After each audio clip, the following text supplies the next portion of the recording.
Sa mga customer ng Meralco, ihanda na po ang bulsa sa nakaambang taas singil na magsisimula sa Oktubre. Aprobado na yan ng Energy Regulatory Commission at posibleng tumagal hanggang sa susunod na taon. Nakatutok si Mariz Umali.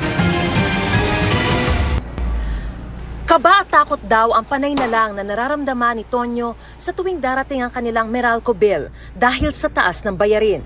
Pero mukhang mas mapapakapit pa raw siyang lalo nang malamang may panibagong taas singil sa kuryente sa susunod na 12 buwan simula ngayong Oktubre. Nakakaiyak na lang eh. Kasi ang hirap na kasi lahat nagtaasa na eh. Kawawa tayo. Inaprubahan na kasi ng Energy Regulatory Commission o ERC ang hiling ng Meralco na singilin sa mga customer ang mas mataas na presyo mula sa mga plantang gumagamit ng natural gas.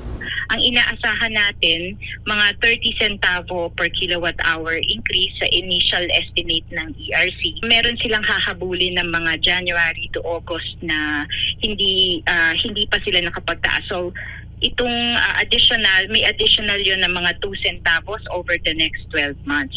So yung kabuuan, mga 32 to 33 centavos yung initial estimate namin per kilowatt hour.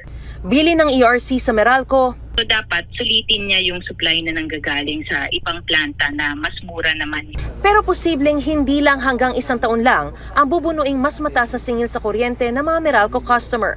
Until October next year for yung recovery nung mula January. Pero yung mataas na presyo, inaasahan natin yan habang buhay itong kontrata niya sa natural gas plants.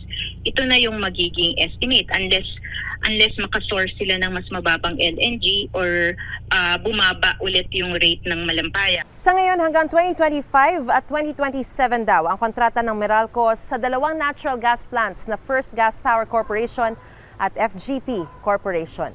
Para sa GMA Integrated News, Mariz Umali, Naktutok, 24 Oras.